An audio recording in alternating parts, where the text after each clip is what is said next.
Shalom Sobat Marsahap Podcast dimanapun berada, salam sehat, salam sukacita untuk kita semua. Bertemu lagi dengan kami pada saat ini dalam edisi Sermon Masapot. Pada saat ini kita akan membahas sermon untuk tanggal 16 Juli. Kita akan melihat bagaimana pemeliharaan Allah terhadap umatnya, yang juga pemeliharaan Allah terhadap kehidupan kita sekarang. Jadi sebelum kita membahas firman Tuhan, ada baiknya kita berdoa dulu. Kami mintakan Pendeta Dedi membawa kita dalam doa. Oke, baik, kita bersatu dalam doa. Pada sore hari ini ya Tuhan, kami mau pimpinan daripada Roh Tuhan mengajari kami, membuka hati dan pikiran, memberikan hikmat, sehingga ketika kami membahas akan kebenaran firman-Mu, kami memperoleh pengertian dan kemampuan untuk memaparkan bahkan melakukannya dalam kehidupan kami sehari-hari.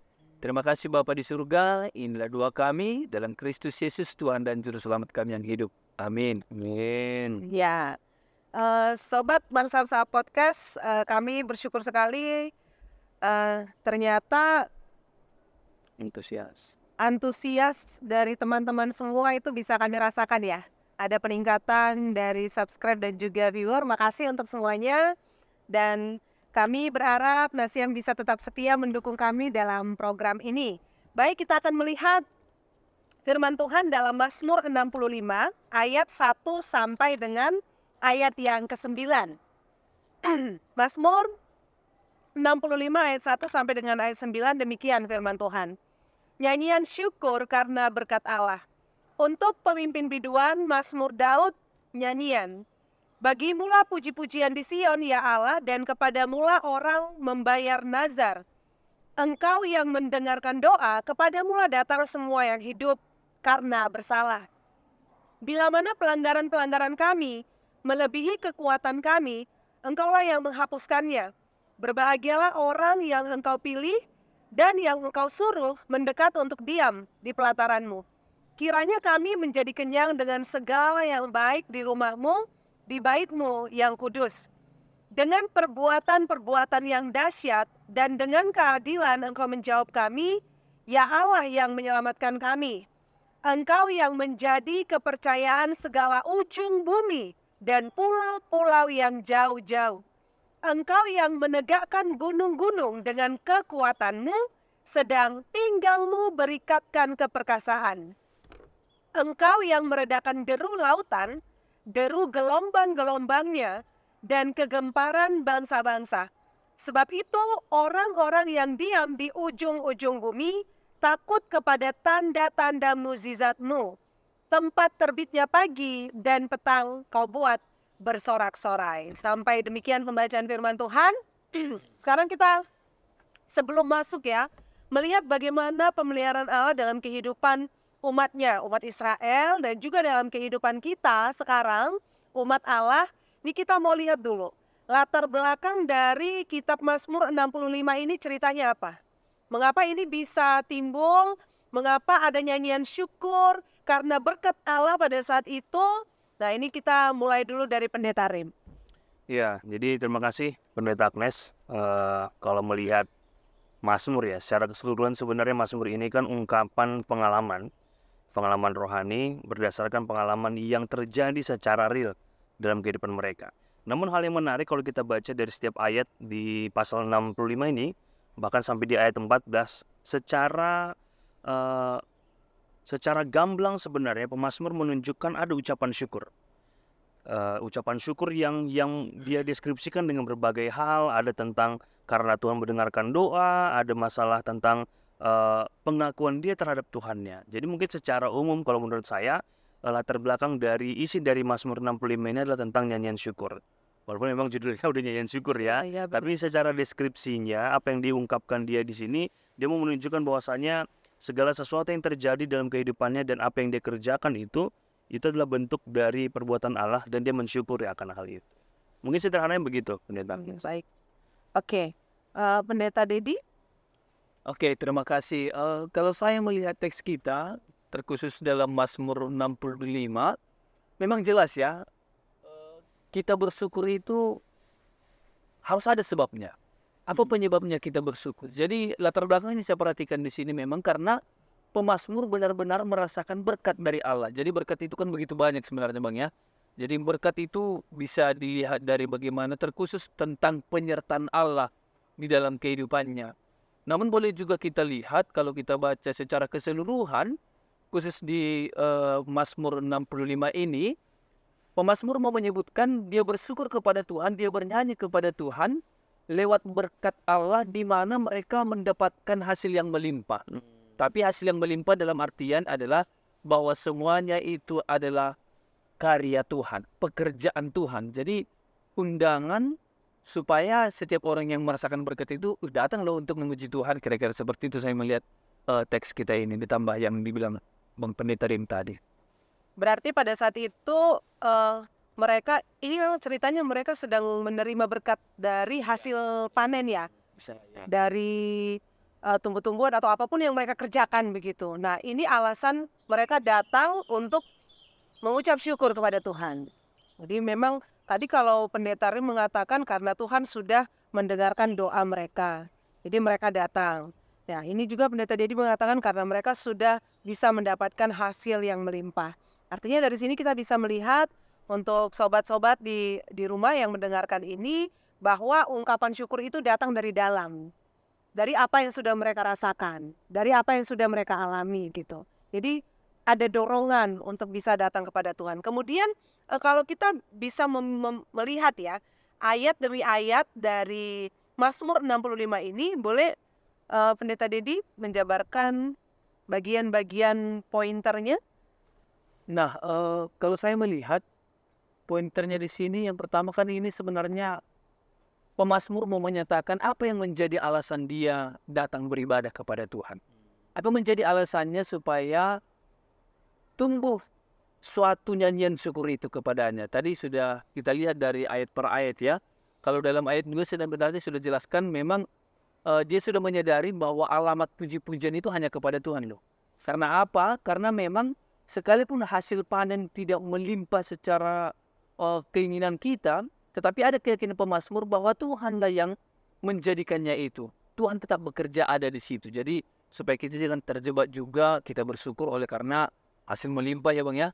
Bukan karena juga kita mendapatkan, tapi memang pemazmur merasakan Allah bekerja di situ loh. Lewat semua perjalanan pekerjaan mereka. Baru yang kedua juga alasan untuk datang beribadah kepada Tuhan, ya karena memang pemazmur merasakan ya Tuhan menjawab doanya. Nah, yang menjadi perenungan merasakan kalau Tuhan nggak menjawab doa, di sini kita terjebak terkadang tidak mampu untuk bersyukur kepada Tuhan. Namun perlu dijelaskan supaya kita juga tidak memaksakan apa yang menjadi keinginan kita. Mari kita balikkan lagi apakah keinginan Tuhan atau keinginanku. Baru yang ketiga, ketika pemazmur juga melihat bahwa sangat menarik tadi dalam ayat yang ke berapa tadi, dosanya melebihi daripada kekuatannya. Jadi kekuatan melebihi berarti sebenarnya akibat daripada dosa itu bahkan pelanggarannya lebih besar lagi daripada kekuatannya. Tapi di situ justru dia merasakan Tuhan tetap mengampuni loh. Nah, ada pengampunan di situ, Tuhan mengampuni dosanya dan pada akhirnya dia merasakan bahwa Allah lah yang memuaskan jiwanya. Jadi itulah dasar-dasarnya kalau secara luarnya saya melihat ya, bagaimana pemazmur itu datang bersyukur kepada Tuhan, terkhusus dalam bait Allah, rumah Allah tadi. Iya, jadi menarik juga pointer yang lain ya. Ini kan Daud yang berbicara ya. Ini kan Daud yang membuat lirik ini, syair ini, dan dia melihat bagaimana warganya, masyarakatnya kan begitu. Jadi dia tetap mengutamakan, tetap menunjukkan bagaimana tradisi orang Yahudi ya. Bahasanya mereka akan ke Sion, karena senternya dulu kan Sion ya, karena di sana didirikan bait Allah. Dan kemudian dia berbicara juga tentang bagaimana ternyata kita ini adalah semua orang-orang yang bersalah, tapi ada pengakuannya Daud yang sanggup menghapuskan itu adalah Allah itu sendiri. Jadi di sisi lain dia mengucap syukur, tapi di sisi lain dia menunjukkan bahwasanya kami yang mengucap syukur ini adalah orang yang bersalah sebenarnya kan gitu. Jadi ternyata memang kalau bicara tentang prinsipnya kan kita memang adalah orang yang berdosa yang sebenarnya nggak layak untuk menerima hal-hal yang baik dari Tuhan. Jadi Daud berusaha untuk membuat itu kayak ada frame to frame-nya, dia saling mengikat satu sama lain. Dia nggak hanya berbicara tentang syukur, tapi dia juga berbicara tentang bagaimana orang yang bersyukur ini juga ternyata adalah orang-orang yang bersalah di hadapan Tuhan, tapi mereka tetap bisa bersyukur karena Tuhan masih menunjukkan berkat itu kepada mereka. Makanya di ayat selanjutnya, kemudian Daud mengajak mereka, berbahagialah orang yang engkau pilih, kan begitu. Ini menunjukkan bahwasanya orang-orang yang merasakan kebaikan Tuhan tadi dengan air yang baik, dengan sukacita yang didapatkan itu, ternyata kita merasa bahwa kita adalah dipilih Tuhan untuk mendapatkan kebahagiaan itu. Gitu. Kalau menurut gue itu ya. Jadi poin-poin yang sebenarnya poinnya nggak terlalu banyak ya, tapi intinya dia berbicara tentang bagaimana dia merepresentasikan tentang Tuhan itu melalui kehidupan dia sehari-hari, kehidupan warganya sehari-hari gitu kan, tentang bagaimana supaya orang-orang rindu di pelataran Tuhan, bagaimana bahwasanya tempat yang baik itu adalah di rumah Tuhan seperti yang di ayat 5 tadi, dan kemudian dia mengungkapkan lagi bagaimana perbuatan-perbuatan Tuhan. Nah, di bagian kedua menurut saya dia menjelaskan tentang kuasa Tuhan itu tadi, tentang menegakkan gunung-gunung. Ya kan, kalau ini kan sebenarnya seperti sebuah sebuah analogi saja gitu kan. Bahwasanya gunung kan memang udah gunung diciptakan Tuhan dengan begitu kokoh, tapi ada kalimatnya bahwasanya Tuhan yang membuat gunung-gunung itu tegak. Berarti ini menunjukkan Tuhan juga yang punya kuasa untuk membuat gunung-gunung itu bisa longsor ataupun hancur. Jadi ini menunjukkan betapa berkuasanya Tuhan di kehidupan bangsa Israel pada saat itu. Itu mungkin yang poin penting yang mau ditunjukkan Daud kepada orang-orang pada saat itu, mungkin kepada warganya ya. Kalau misalnya ini Mazmur Daud berarti kepada warganya, tapi kepada dirinya sendiri juga. Itu juga gini, Mak. Itu. Saya juga menemukan akibat daripada dosa yang saya sebutkan tadi, melebihi daripada kekuatannya. Ternyata saya menemukan kalau sudah dosanya sudah melebihi daripada kekuatannya, sudah di finish nih, puncaknya, berarti tinggal jatuh sebenarnya. Tinggal ambruk, habis, selesai. Tinggal kena vonis lah kalau dihukum gitu ya. Selesai lah. Tapi memang pemazmur merasakan ketika aku mau tenggelam, di situlah Allah juga mengangkat aku. Makanya timbul tadi nyanyian syukur. Sebenarnya kan pujian itu identik dengan berdiam. Kalau dia memakai kata berdiam ya, ayat 5 ya. Ya. Berbahagialah orang yang Diam kau di pilih pelataran. dan yang kau suruh mendekat untuk diam. Berarti diam dalam arti ada memang pujian di situ karena nggak tahu lagi dia mau menyampaikan kata-kata. Kalau saya melihat seperti itu, Bang. Kata diam di sini karena ketakjubannya, karena memang dia melihat kebesaran pekerjaan Tuhan itu, dia memang tidak mampu lagi. Jadi dia melihat, merenungkan, wah begitu besar. Jadi bukan hanya lewat bernyanyi dengan gembira dia menyanyikan, tapi memang diam. Waduh, luar biasa penyertaan Tuhan. Dia itu yang dia rasakan di sini. Jadi ini kita sedikit ya kembali ke, maksudnya dalam ayat 2 ini kan pemazmur tampil sebagai orang yang percaya yang datang memuji-muji Tuhan, gitu ya. Jadi ucapan syukurnya itu diperlihatkan melalui puji-pujian kepada Tuhan. Dan juga pengalamannya. Ini menarik ya. Dan kepada mula orang membayar nazar. Kalau tadi saya sedikit melihat nazar itu dalam bahasa Ibrani disebut sebagai neder. Itu adalah harus dilaksanakan atau seperti janji yang sungguh-sungguh kepada Tuhan. Artinya ketika dia datang kepada Tuhan, ini merupakan sebuah kesungguhannya kepada Tuhan. Jadi bisa dikatakan juga itu sebagai seutang nggak? Gimana menurut Anda? Nah ya, jadi memang kalau dibahasakan ya, nah, karena ini berkaitan nazar mungkin sesuatu sahabat juga dalam konteks ini ya. Jadi dalam tradisinya mereka kan nazar itu ada sebenarnya sesuatu yang mengikat, tapi ini person antara pribadinya dengan Tuhan kan. Relasi dia Tapi jangan diartikan sebagai take and give. Kan kadang-kadang ada orang mengatakan Ya, Tuhan benar. kalau begini akan aku begini gitu. Tapi ini adalah sebuah ungkapan yang tulus di dalam hatinya, dan kemudian dia merasa bahwasanya Tuhan akan setuju dengan apa yang sedang direncanakan ini gitu. Bukan berarti dia memaksakan Tuhan, oke Tuhan kalau nanti aku begini, Tapi you harus kayak begini seperti gitu. permohonan gitu kan? Iya benar, Permohonan sama permohonan, Tuhan. tapi di dalam diri dia ada janji yang dia akan seperti komit yang akan dilakukan gitu. Berarti kita memahami nazar di sini kayak komitmen. Iya, jadi itu Janji dari berlangsung kita. terus kan, nggak hanya misalnya setelah dijawab harapannya. Contohnya kayak yang paling terkenal ya tentang Yefta ya.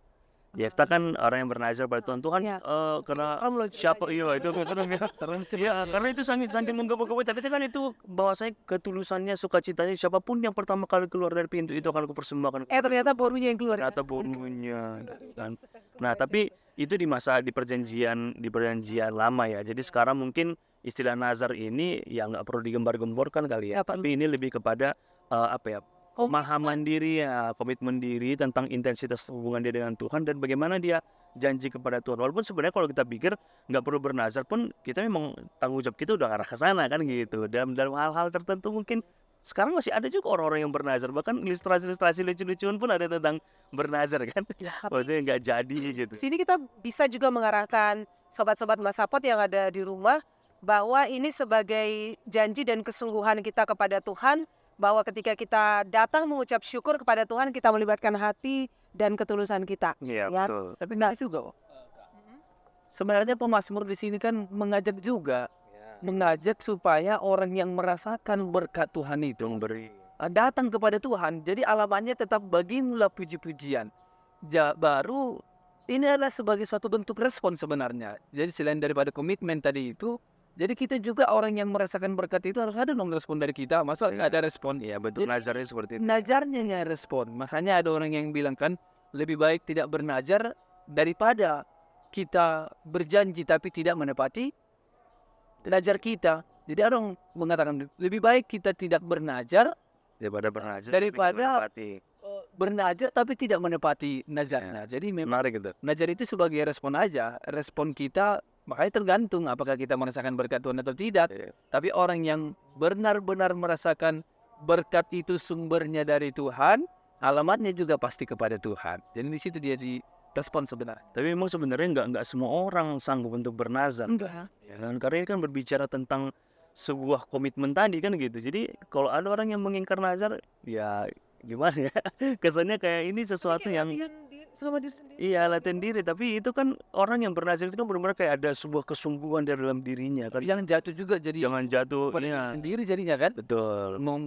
Memperlihatkan kebolehan. Tapi kita batasi dulu ya, karena ini Iya. kan berbicara tentang tradisinya orang Jawa di waktu itu. Memang ketika sudah merasakan kebaikan dari Tuhan, datang ya harus memberikan sesuatu gitu kan, entah dalam bentuk apapun. Kalau sekarang mungkin kita bahasanya diri kita secara holistik adalah persembahan untuk Tuhan gitu kan. Diri kita ini, kalau dulu kan zaman perjanjian lama nazarnya siapa dulu? Kayak Simpson juga kan begitu, atau beberapa orang yang bernazar, baru ada janji-janji lagi tuh. Mungkin itu agak-agak berbeda jauh dengan kondisi kita saat ini ya gitu. Kalau sekarang kayak mungkin kita Bahkan maksudnya dalam konteks ini kita maknai sebagai Ya, kita batasi ya. kebersediaan untuk memberikan diri kepada Tuhan.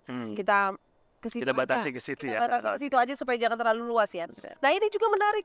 Jadi saya melihat di sini ya, dari apa yang Nasia menjelaskan tadi, bahwa apa yang dilihat oleh pemazmur di sini, bahwa Tuhan adalah Tuhan yang mendengarkan doa. Tuhan pada ayat yang keempat, Tuhan adalah Tuhan yang menghapus dosa gitu ya. Ini katakan pelanggaran kami melebihi kekuatan, berarti dosa-dosanya itu udah di atas dari kemampuannya. Iya. Tapi ada Tuhan yang menghapus dosa. Oke, saya rasa itu clear ya. Kita udah jelaskan tadi sampai kepada ayat yang kelima. Ini kalau kita melihat ayat yang ke-6 sampai ayat yang ke-9, ini ada relasi dengan ciptaan, dengan alam semesta, dan juga relasi dengan kita sebagai umat. Bagaimana Nasia melihat ini? Bang Diri Leo. Oke, sebenarnya saya menyoroti kalau ayat 6 sampai ayat 9, sebenarnya saya menyoroti bahwasanya Allah lah yang berkuasa atas segala yang ada. Setuju. Baik itu lewat gunung, lautan. Jadi saya juga pernah membaca ternyata kekuatan lautan itu katanya bisa mencapai sampai 10.000 ton nuklir kekuatannya. Kita bayangkan, berarti itu siapa pengendalinya? Pengendalinya ternyata ya Allah pengendalinya. Itulah pengakuan dari pemazmur. Allah yang bisa menghentikan, yang bisa mendatangkan, alangkah luar biasa aja. Jadi di situ sebenarnya pemazmur menyadari, aku nggak ada apa-apanya, Tuhan yang berkuasa ini. Jadi aku harus memang datang kepada Tuhan, bersyukur kepada Tuhan. Ketika Tuhan masih bisa mengaturnya dengan baik, itu wah, alangkah bersyukurnya saya kepada Tuhan. Begitu dia. Iya. Jadi perputaran ini semua. Ini menarik ini. Jadi kalau bicara tentang alam kan, Pendeta Agnes, ini sesuatu yang perlu dipahami oleh kita semua. Ini benar-benar di luar dari batas kemampuan kita. Contohnya kayak gempa bumi, alat untuk mengukurnya ada. Tapi untuk mencegah gempa bumi nggak ada. Nggak ada. Tsunami, peringatan aja ada. Tapi untuk mencegahnya nggak ada. Contohnya mungkin yang lebih update ya sobat-sobat Masapot, yang kayak ada tur wisata kepada kapal Titanic ya. Itu kan alatnya kan sangat mahal ya, dengan udah diperiksa begini, tekanan-tekanan begini. Tapi ternyata kekuatan laut itu gak sebatas pengetahuannya manusia itu gitu. Kan 2,3 miliar satu orang bayar, semuanya meninggal gitu kan. Jadi kita mau menunjukkan bahwasanya ternyata alam itu di sini pemazmur menunjukkan yang punya kuasa itu bahkan tadi yang buat gunung itu bisa tegak hanya Tuhan. Iya kan? Gila gak sih? Luar Bahkan biasa. ketika Yesus hadir juga dia memperlihatkan bagaimana dia berkuasa atas semesta ini kan. Iya, apalagi dia mau hentikan ombak itu kan, teman-teman murid-murid, ayo Sidon katanya. Siapa ini? Kalau Pemasmur melihat dari semua yang terjadi itu sebenarnya, dia harus sampai ke titik bahwa semua ujung di bumi ini harus tunduk kepada Tuhan. Jadi terkadang nggak sampai kita ke situ. Hanya bilang, wow kebesarannya luar biasa ya, luar biasa. Selesai. Padahal Selesai. kalau kita pikir skupnya pemazmur ya mungkin di daerah Israel aja ya, tapi dia bisa jauh ke sana. Pemasmur mau aja gini bang, justru karena kita sudah lihat kebesaran kekuatannya, ya kita harus takut tunduk dong kepada dia. Betul. Maka kita harus datang. Makanya tetap ajakannya supaya kita datang menghampiri tahta Tuhan tadi itu, datang ke rumah Allah atas apa yang sudah diperbuatnya. Jadi bukan hanya banyak orang yang takjub kan, luar biasa ya, cantik ya. Semua dia mengungkap Kadang sebatas itu aja. tapi itu aja, nggak ada dari dalam dirinya gitu dia. Gimana? Pendeta Rim ada lagi yang mau tambahkan nih? Iya, jadi kadang-kadang agak lucu juga gitu ya. Kayak kata pendeta diri tadi, banyak orang yang takjub, wah luar biasa gitu kan. Tapi kadang-kadang kita nggak berpikir gini nih, contohnya nih ya. Kalau bicara tentang spiritualitas alam ya. Jadi kan cara Tuhan untuk mencukupi kebutuhan manusia itu dengan apa? Dengan semua yang dari alam, di tengah-tengah nih. Kacamata kita, pakaian kita, semuanya, Ya. barang-barang yang kita beli dari alam. Nah, tapi respon manusia kepada Tuhan kadang ya dengan doa aja, terima kasih Tuhan gitu kan. Tapi tanpa melewati tahap yang di tengah tadi itu kan, alam tadi. Kan begitu. Jadi banyak orang yang ke tempat oh terpuji nama Tuhan luar biasa sekali. Aduh, takjub kali Tuhan. Tapi dia responsif secara pribadinya nggak ada kan gitu. Itu yang mungkin kesadaran yang mungkin belum ini ya, belum bisa dimaksimalkan setiap orang yang percaya kepada Tuhan. Ya, ungkapkan Tuhan itu luar biasa, Tuhan tahu dan mengenal semua yang baik saya kerjakan. Tapi tetap aja ini ya manako gitu kan, mencuri, berbohong gitu kan. Tapi dia mengakui bahwa Tuhan tahu apa yang saya kerjakan, semuanya dia mengerti tentang hidup saya. Dari kandungan ibuku tahu. Tapi Iya. pada realitanya dia melakukan yang jahat juga di mata Tuhan. Tapi kalau yang kecil aja kita kerjakan sekarang itu bisa menjadi besar nanti bang ya. Iya. Lewat alam ini, alam itu termasuk tadi kan kalau kita tadi bilang itu Allah sudah mengadakan ini, mengatur ini, berarti tadi kan nggak boleh langsung sampai ke sana tanpa ada lewat Iya, alam ini kan. Berarti alam itu juga harus kita Betul. keluar bang. Tapi untuk itu mungkin pembahasannya bang untuk minggu depan kayaknya itu. Minggu depannya. 26 ya, biji sesawi itu ya. 26.30 tanggal 30. Tanggal 26 kayaknya bang, 26 untuk biji sesama Matius itu ya. 23. Ah, 23. 23. 23 untuk 2 minggu ke depan lagi. Oh ya, berarti tunggu di Ya, episode selanjutnya akan dibahas lagi. Tapi yang pasti kan Bang Deddy ini kan dia seperti yang Bang Deddy katakan tadi menunjukkan betapa ada sebuah pengakuan kan gitu. Ya. Pengakuan betapa besarnya Tuhan ini. Jadi semua lingkup dalam kehidupannya kalau kita baca dari ayat-ayat selanjutnya kan dia bicara tentang tanah, bicara tentang alur bajak dari orang yang berladang, gumpalan-gumpalan tanah, masalah hujan dan sebagainya. Dia menunjukkan oh ini semua di bawah tangan kuasa Tuhan loh ini gitu kan. Jadi kita nih yang kecil ini nih harusnya tahu betapa kita harus bersyukur untuk itu dengan catatan datanglah ke pelataran dan diam. Supaya kamu sadar betapa besarnya Tuhan itu. Nah baik, tadi udah cukup jelas saya rasa kita menguraikan ayat 1 sampai dengan ayat yang ke-9. Kalau kita mengkaitkan ini dengan topik mingguan untuk tanggal 16 Juli pemeliharaan Allah bagi umatnya. Bagaimana Nasia melihat secara aplikatif ya, atau hahonaan lah gitu, dari Mazmur 65 ayat 1 sampai 9 ini. Kira-kira apa yang harus kita angkatkan di sini? Ya, kalau dari saya sendiri sih ya, menariknya Mazmur ini kan kadang-kadang kita bisa stagnan di pemahaman oh isi Mazmur itu hanya bersyukur saja gitu. Tapi menariknya kalau misalnya kita lihat apa yang dituliskan Mazmur itu dari 1 sampai 150 pasal itu, dia benar-benar mengungkapkan ucapan syukur itu, tapi ada latar belakangnya dan ada backgroundnya gitu kan. Jadi kalau hari ini kita berbicara tentang bagaimana ketika dia mengingatkan itu, dia juga ada mengajak. Nah itu menariknya Mazmur nih. Di samping dia mengingatkan, mendeskripsikan situasi, dan kemudian ada sebuah ajakan kayak gitu. Kalau sebenarnya hanya sekedar kita membaca ini, kita mungkin nggak akan menemukan tentang tadi ajakan tadi bahwasanya kita ini adalah orang bersalah, bahwasanya pelanggaran kita yang bisa menghapuskan ya hanya Tuhan saja gitu kan. Jadi Daud di sini, pemazmur di sini secara khusus mau menerangkan bahwasanya ya mengucap syukur itu tidak hanya sekedar mengucap syukur gitu loh. Ada orang yang mengucap syukur hanya ya Tuhan terima kasih untuk segala ini dan sebagainya, tapi pemazmur menunjukkan ada hal yang sangat lebih mendalam lagi tentang hal bersyukur itu, Kak Agnes. Walaupun sebenarnya kalau kita ini sangat luas sekali ya, dia mengucapkan tentang syukur, mulai dari tentang hal dosa yang diampuni, tentang kesalahan yang diampuni, tentang bagaimana perbuatan dahsyatnya Tuhan, tentang Allah yang menyelamatkan, bahkan dia bicara tentang keselamatan Allah loh di sini di ayat 6 itu gitu kan. Dan bicara tentang bagaimana semua orang dari ujung ke bumi seperti kata pendeta diri tadi harus mengakui betapa keperkasaan Tuhan itu sangat tidak terbatas sebenarnya. Yang gitu. Jadi kalau menurutku kalau bicara tentang pemeliharaan Tuhan ini seperti sebuah pengakuan kita aja bahwasanya memang kita sangat nyaman dan tenang di dalam penyertaan Tuhan gitu kan. Karena apa tadi? Karena udah kita deskripsikan dia adalah Tuhan yang sebegitu besarnya. Berdasarkan pemazmur, mungkin masing-masing pribadi kita, sama-sama sahabat juga punya ada pengakuan sendiri tentang bagaimana kuasanya Tuhan itu dalam diri kita. Gitu. Jadi memang kita akan dipelihara dengan Tuhan yang sangat besar itu. Gitu. Menurut gue ya. Berarti itu tadi tentang mengucap syukur ya. Jadi saya juga kalau kita mengkaitkan ini dengan judul dan topik mingguan, nyanyian syukur karena berkat Allah. Mari kita garis bawahi dulu berkat Allah ini ya, Pendeta Remy. Berkat Allah itu kan wujudnya beda-beda yang kita terima. Setiap person itu pasti beda. Terus gimana ya bisa saya mengimani pemeliharaan Allah itu iya dan amin atas keadaan atau kehidupan yang sedang saya jalani. Nah ini kan momen-momen di mana masuk ajaran baru. Nah kebutuhan meledak nih.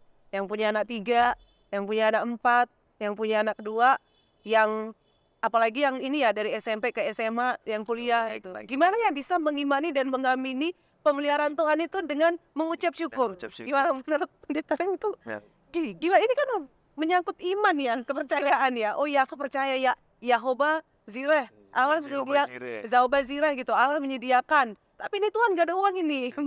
Mau anak masuk SMP, SMA, beli buku dan selain segala macam itu masih contoh sederhana. Ini Pendeta Dedi gimana?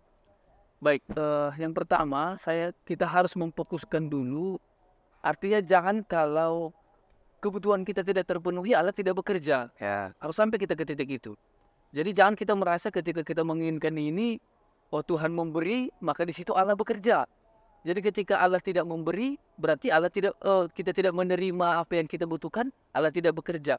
Namun kalau kita belajar dari segala pengalaman tokoh-tokoh Alkitab ya, banyak itu hal-hal yang mengerikan sebenarnya, justru dia di situ merasakan pemeliharaan Allah.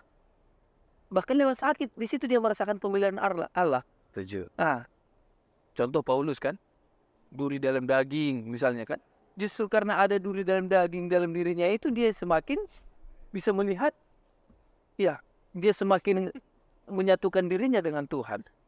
Jadi saya rasa kalau dalam hal ini Providentia Dei, pemeliharaan Allah, kalau kita bandingkan dengan pertanyaan Kak Pendeta Agnes tadi itu memang supaya kita jangan berharap dalam arti seperti harus keinginanku yang tercapai.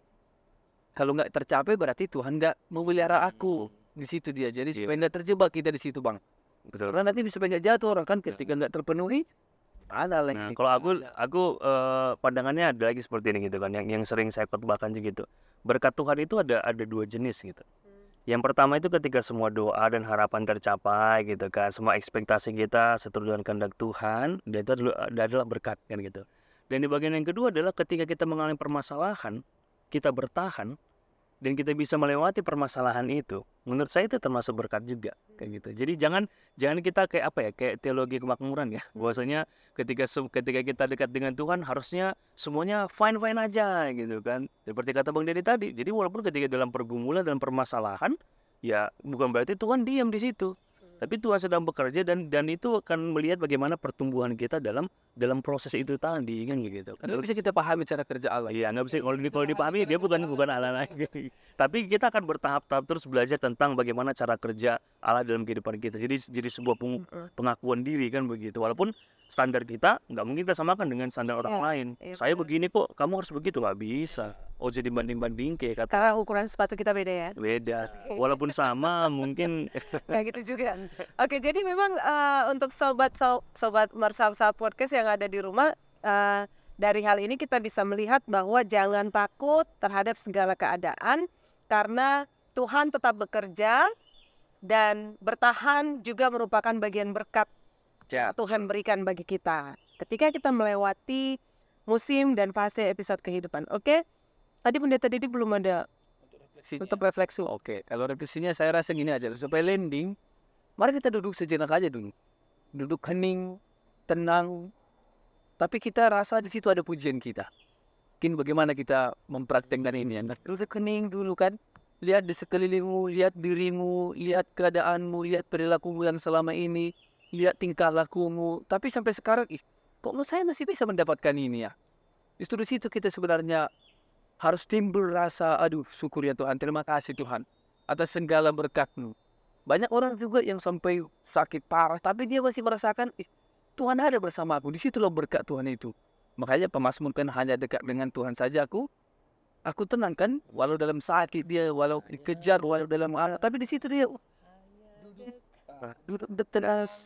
Itu saya rasa untuk kita semua sahabat-sahabat, mari kita duduk sejenak melihat akan kebesaran Tuhan dalam diri kita. Jangan pandang langsung kita ukur dari cara kita, tapi lihatlah apa yang sudah Tuhan berikan bagi kita. Amin. Itu yang dari saya. Jadi ada sebuah ini Lagu. statement bukan? Oh, statement. Hasil sebuah perenungan ya. Barusan ini. Bukan. Dari sebelumnya. Bahwa puncak dari penyembahan adalah keheningan. Puncak dari penyembahan adalah keheningan. Silence. Di mana maksud dari keheningan ini tidak lagi kita yang ingin didengarkan, tetapi kita yang mendengarkan Allah. Gitu. Contoh ya, kalau hari masih siang kita kan nggak dengar suara jam berdetak ya. Mau di kamar. Berdentang, berdetak, berdetik. Nah gitu. Tapi kalau jam 12 teng kita duduk di kamar, nggak ada suara, itu pasti kedengaran suara jam. Kecuali jam digital ya. Enggak, jam dinding maksud saya. Jadi saya membayangkan gitu, puncak dari penyembahan itu adalah keheningan, di mana di dalam keheningan itu bukan lagi kita yang didengarkan, yang ingin didengarkan, tapi kita yang ingin mendengarkan suara Tuhan. Jadi apa yang dibilang Pendeta Dedi tadi, bagaimanapun kita ya kita bersyukur, karena ternyata Tuhan masih sari. Kita ada sekarang juga itu bersyukur ya, dari segala tingkah kita, dari segala keadaan kita, ternyata Tuhan juga masih melayakkan kita lah untuk hidup sekarang dan menjadi saksinya juga. Paulus aja bilang mati keberuntungan. Iya, mati keberuntungan. Jadi Sampai di kematian aja itu keberuntungan. Jadi mati adalah keberuntungan. Filipi 1:21. sama dengan Tuhan. Dan dia pada Kristus.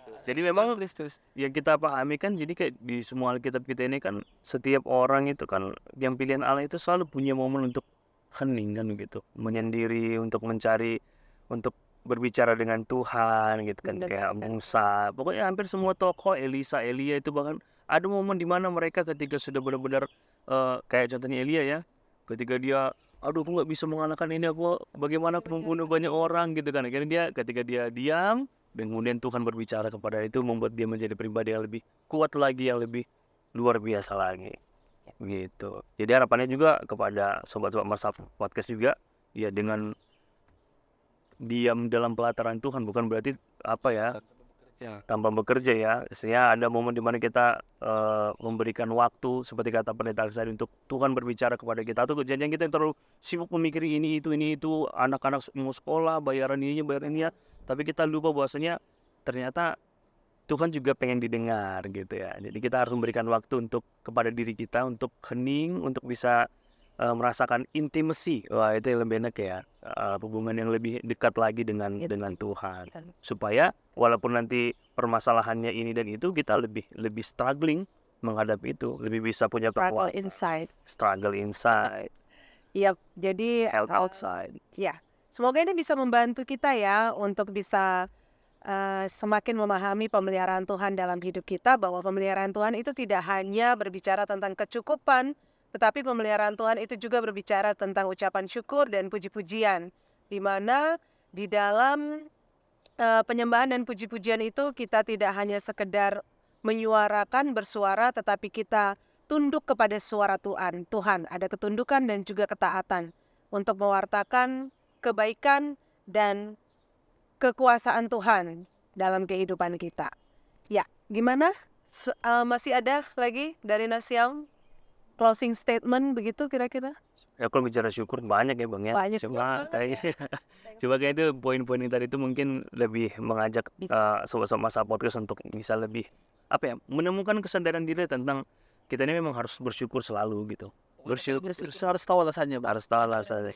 Bersyukur, tapi nggak tahu alasannya. Dan harus ada respon Jelas. aktifnya juga terhadap ucapan syukurnya. Jelas ada yang dirasakannya, yang dipahaminya, dan yang diperbuatnya. Itu saja. Oke, terima kasih untuk Pendeta Dedi dan juga Pendeta Ri. Sama-sama Pendeta. Kiranya Tuhan semakin memberkati pelayanan Nasiam dan juga Amin. keluarga. Baik, kami mintakan Pendeta Rim untuk bisa menutup kita dalam doa. Baik, kita berdoa.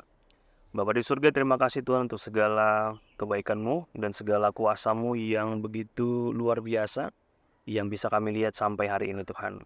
Apa yang disaksikan oleh pemazmur di waktu yang lalu, itu juga pengakuan kami bahwasanya Engkau adalah Tuhan yang sama, yang juga menyertai pemazmur dan yang menunjukkan betapa besarnya kuasa Tuhan terhadap seluruh alam semesta ini Tuhan, dan juga terhadap kehidupan kami pribadi lepas pribadi.